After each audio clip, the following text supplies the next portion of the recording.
Hello, dear students. I welcome you all once again to Business Studies with Anubha. तो हमने अपने पिछले दो वीडियोस में फेयल्स के 4 प्रिंसिपल्स पढ़े हैं जिनको हमने एब्रीविएट किया था उनके इनिशियल लेटर से दादू. First principle division of work, second authority and responsibility, third discipline, fourth principle of unity of command.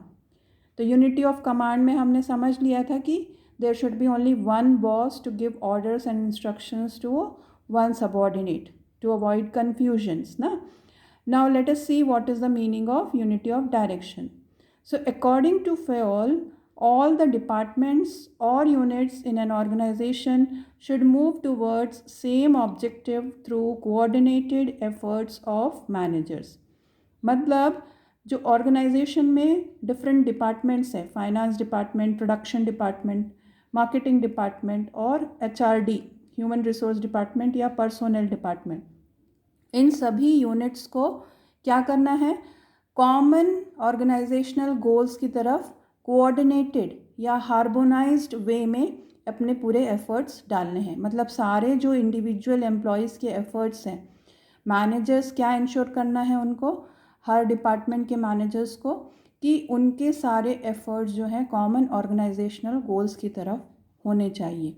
सिर्फ डिपार्टमेंटल गोल नहीं है, बल्कि डिपार्टमेंटल गोल से ऊपर क्या है? ऑर्गेनाइजेशनल गोल. मतलब फाइनेंस डिपार्टमेंट का अपना एक गोल हो सकता है कि उनको कॉस्ट मिनिमम करना है, रेवेन्यू ज़्यादा जनरेट होना है, ठीक है. लेकिन जब हम ऑर्गेनाइजेशन की बात करते हैं तो फाइनेंस डिपार्टमेंट, सेल्स डिपार्टमेंट या मार्केटिंग डिपार्टमेंट, प्रोडक्शन, सभी को मिलजुल करके ऑर्गेनाइजेशनल गोल्स की तरफ अपने यूनिटी ऑफ डायरेक्शन, मतलब सारे डिपार्टमेंट्स का डायरेक्शन क्या है? एक है, वो है common organisational goals. Now what is the statement? The principle of unity of direction states that there should be one head and one plan, or one unit and one plan.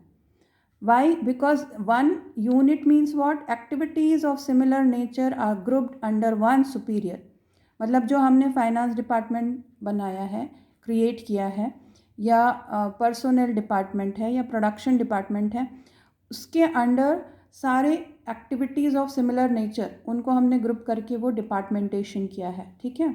अब वो department जो है वो किसी एक superior और या फिर हेड के अंडर पे है ना, कोई एक इंचार्ज है उसका, और उस डिपार्टमेंट के लिए एक प्लान है.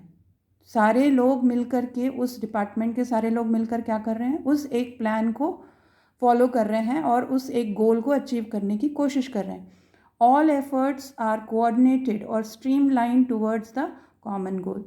So ये जो डिपार्टमेंट या जो डिवीज़न या यूनिट है उसका एक प्लान है, लेकिन ये सारे जो उसमें उस डिपार्टमेंट के वर्कर्स हैं या एम्प्लॉयज़ हैं, वो उस डिपार्टमेंट के गोल को अचीव करते हैं.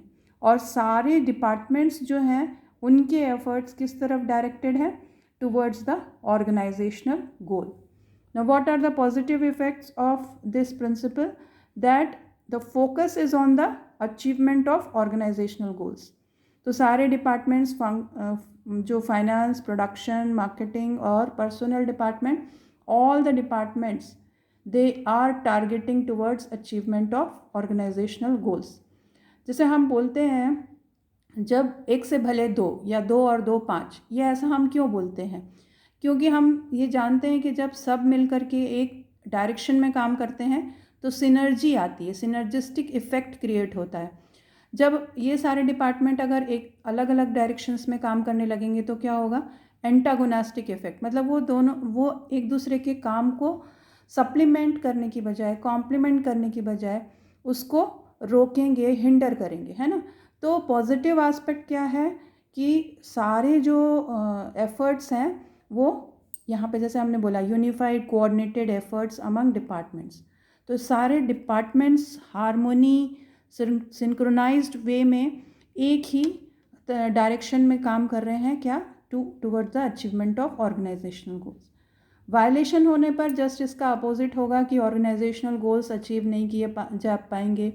There will be lack of coordination, और लैक ऑफ कोऑर्डिनेशन की वजह से वेस्टेज ऑफ रिसोर्सेज होगा.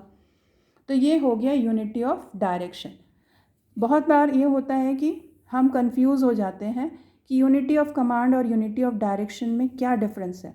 तो let us see the differences also. We can compare unity of command and unity of direction. ऐसे देखा जाए तो दोनों टोटली डिफरेंट है। यूनिटी ऑफ कमांड क्या है? जो बॉस है एक होना चाहिए, दो बॉसेस नहीं होने चाहिए। और यूनिटी ऑफ डायरेक्शन क्या है? सारे जो डिपार्टमेंट्स हैं, सारे जो एम्प्लॉयज़ हैं, उनके एफर्ट्स का सिर्फ एक ही डायरेक्शन है, unity of direction. Let us see the unity of command emphasises और insist on one boss and one subordinate. तो इसका एम्फेसिस किसके ऊपर है? One boss one subordinate. Unity of direction का एम्फेसिस किसके ऊपर है? One unit one plan. ये very clear, it's very clear. I hope that it is very clear to you all. Then second is main purpose is to avoid confusion and fix responsibility. तो unity of command का main purpose या objective क्या है? कि confusion नहीं होना चाहिए और जो एम्प्लॉय है उसको, सबॉर्डिनेट को रिस्पॉन्सिबिलिटी फिक्स करनी है। जैसे एक सबॉर्डिनेट एक ही बॉस से ऑर्डर्स रिसीव करता है और उसी के लिए अकाउंटेबल या रिस्पॉन्सिबल होता है। ठीक है, यहाँ पे इसका मेन पर्पस क्या है यूनिटी ऑफ डायरेक्शन का? All the efforts of all the individual employees from all the departments, it is streamline towards the common organisational goal. Now this unity of command is related to functioning of individual employee, क्योंकि यहाँ पे one to one relation है, one boss and one subordinate, तो individual है ये, है ना। जबकि ये क्या है? It is related to functioning of organisation as a whole और one unit. So we can say that it is having broader perspective.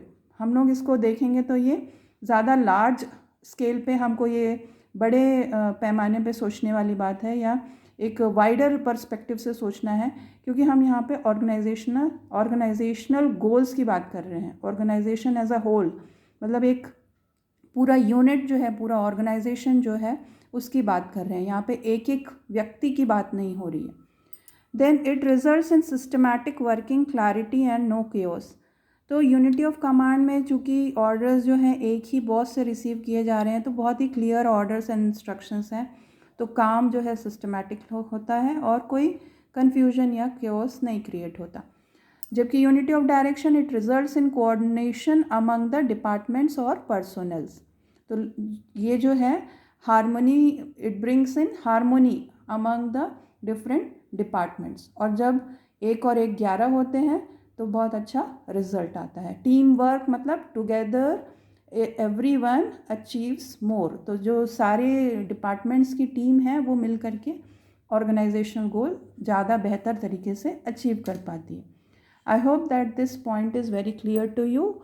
If you have any doubt you can please put your queries in the comment section. Thank you for watching. Keep watching and sharing the video with your friends. Thank you.